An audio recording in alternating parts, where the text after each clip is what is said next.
everyone, it's June here, and wherever you are around the world, I hope you guys are staying safe and feeling fabulous.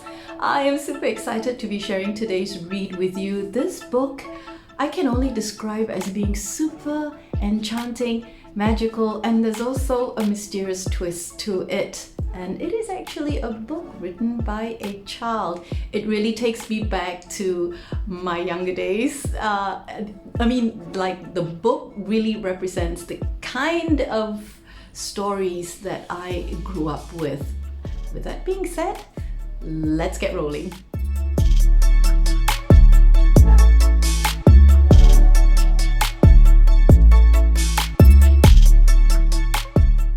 Okay, the book that I want to be sharing with you guys today is The House Without Windows by Barbara Newhall Follett. Now, Barbara Newhall Follett wrote this book when she was 9 years old. I mean, seriously, 9 years old? Well, here's the thing. She wrote this story for her mother, and the house caught on fire and everything was destroyed, including the manuscript. But this little girl, an amazing writer, even at such a young age, was not discouraged. She rewrote the entire thing again, but this time she took a little bit longer, and by the time it was completed, it was published. She was 12 years old, and it was actually published to critical acclaim. Now, while officially this book was released when she was 12, please bear in mind she had originally written the book when she was 9, and that is just amazing. Now, this book can only be described to me as being so magical and enchanting, because who else would come up with a name like 𝘱𝘯𝘰𝘮𝘮? And you have characters with names like 𝘬𝘰𝘮𝘮 and 𝘬𝘰𝘮𝘮. It's so magical, okay? Right, okay, before I get carried away, the story is actually about a little girl who runs away from home, and she lives in the wild. She survives, by eating fruits and berries that she picks up, and she made clothes out of leaves and seaweed and so on. It is such an amazing story, and the creativity behind it, I'm telling you, for a 9-year-old, I mean, I can't remember what was I doing at 9. Definitely not writing a story like this. It was Barbara's custom on her own birthday to give her mother a gift. At the age of 8, she decided that on her 9th birthday, this gift would take the form of a book. And so, on Barbara's door, there appeared a note.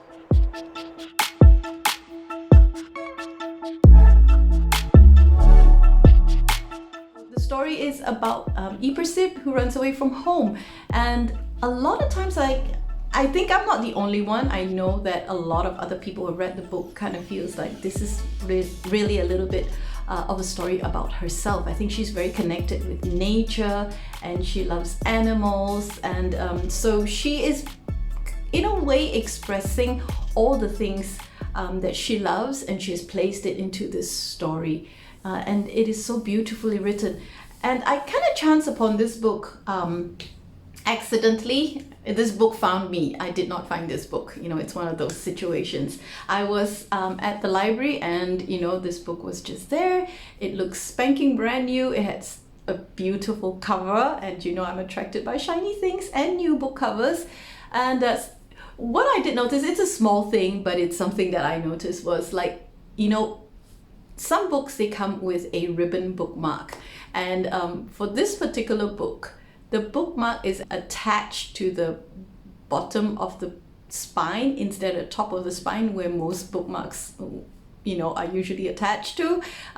So instead of having the ribbon and you put it down over the page, you actually put it upwards, which I thought was, I know it's a small thing, but it is so unique to me, okay? The other thing that I wanted to talk about, now the story, I think, wow, her imagination is just amazing. I mean, for a 9-year-old, she describes everything so vividly. And in this version of the book that I got from the library, it also comes with illustrations, which are so beautiful. This beautiful edition of The House Without Windows is published by Penguin Books. and the gorgeous illustrations are by a very talented artist called Jackie Morris. If you want to check out her work and hear her read from the book, I'll put the link in the description box below. Guys, she's got a great voice, and she just adds that extra touch of magic to the book. Have a listen, I highly recommend it.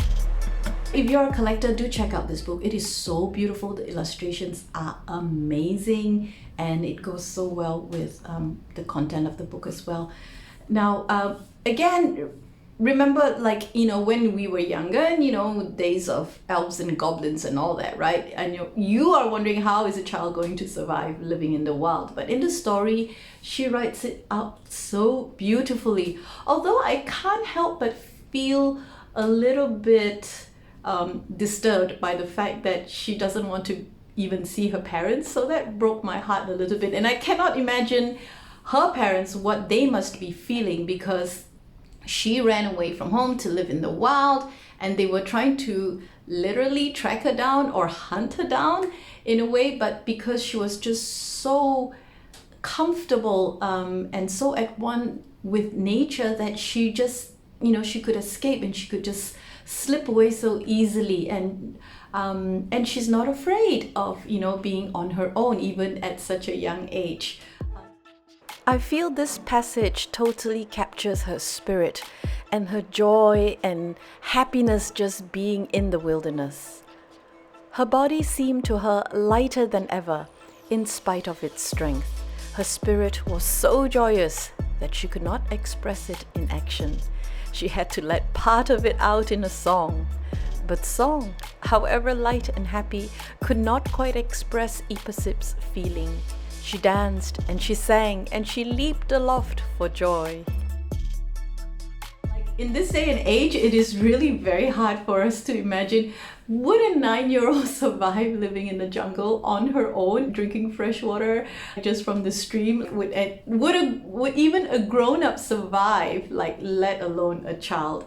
But then, like I said, when you read the book, there's so much innocence and so much beauty in it. It is so enchanting. See, that's the word that came to my mind again and again as I was reading this book. It is so enchanting. But where I want to draw your focus to as well is the very interesting story behind Barbara Newhall Follett. After the release of The House Without Windows, she is not a one-hit wonder, and this is why people called her a prodigy, because she went on to write another book. Her next novel, The Voyage of the 𝘮𝘰𝘮𝘦, get it? 𝘮𝘰𝘮𝘦, was based on her experience on a coastal schooner in Nova Scotia. It was published a year later, 1 year after A House Without Windows. This book was published in 1928, also receiving critical acclaim in many literary publications. But sadly, that same year, her father left her mother for another woman.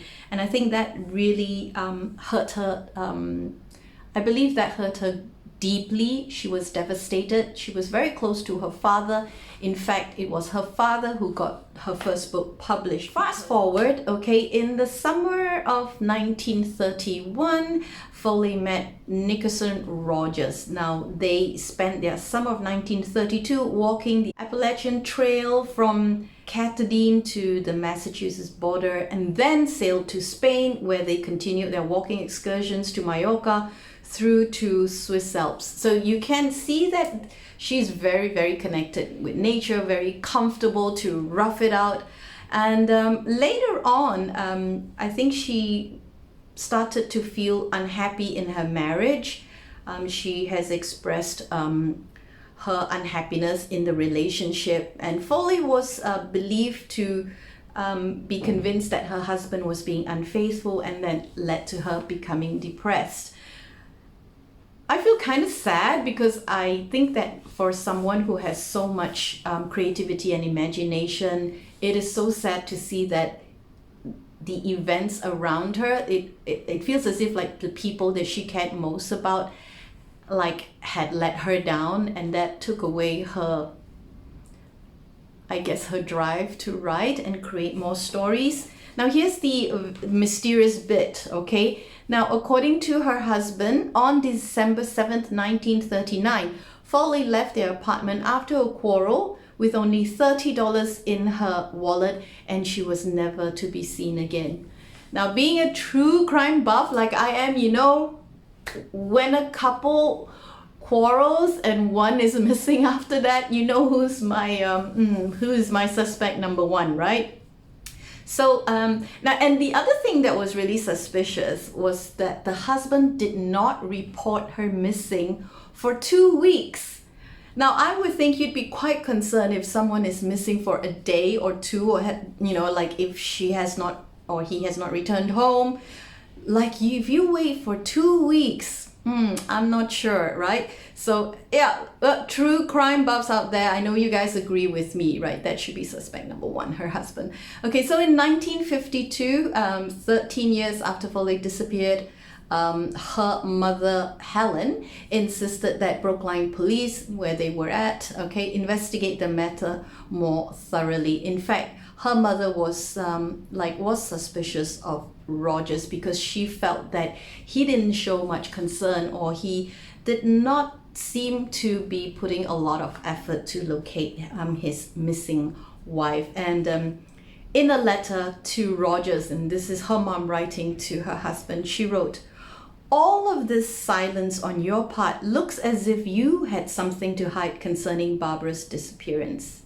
You cannot believe that I shall sit idle during my last few years and not make whatever effort I can to find out whether Bar, I guess it's a short for Barbara, is alive or dead, whether perhaps she is in some institution suffering from amnesia or nervous breakdown." Now, Foley's body was never found, so we don't know if she's still, alive or dead at the point of writing, okay? And no evidence indicating or excluding foul play was ever produced. So this remains a mystery. Now, a lot of people, including myself, I am hoping that she just had enough of this world and decided to wander back into the wilderness, into nature, and live just like the way she had described in her very first book, House Without Windows. That's what we're all hoping for, because I would hate to think that she had suffered or there had been some foul play. That is so devastating. I'd much rather that she, well, if she's still alive, how old would she be if she's still alive? Okay, I'm not going to do the math now, but that if she had lived, that she was happy and really and happy and free living, in the wilderness, which I think is something that would, that's probably something she had always wanted.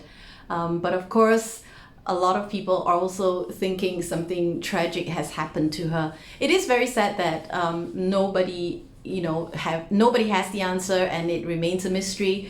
Part of it, I guess, it's also adds to the mystique of the author and the story, The House Without Windows, but it's also a little sad.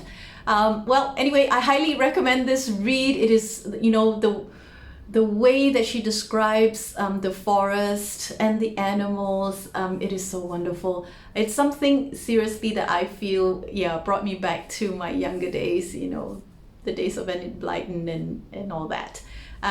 If you get a chance, do read it. Let me know what you think, but feel free to tell me what you think about the whole mystery of her disappearance as well, because I think that is, in some ways, it's very sad. But I hope it has been a good life for her if she had, decided to just walk into the jungle and spend her remaining days there. There is so much more that we can discuss about this book as well as the author. Both are equally fascinating. But I just want to make a very special mention of this particular website, foxolia.org. I'll put the details in the description box below. This website is set up by Stefan Cook, who is a freelance web designer, and he works with his wife, Razor Blattman, at Blattman Design in Somerville, Massachusetts. He is also a publisher with 2 books on his Foxolia imprint, Barbara Newhall Follett, A Life in Letters, 2015 and Lost Island, plus 3 stories and an afterword in 2020. This website has a lot of information, and I am so grateful and so glad that someone has put in the effort so that the story of Barbara Newhall Follett does not vanish into history. Do check out that website. It is absolutely fascinating. There are photographs of her, and I am especially fond of this one. It looks a little haunting, but at the same time it also looks as if this little girl has wisdom beyond her years, and I think it shows in her writing.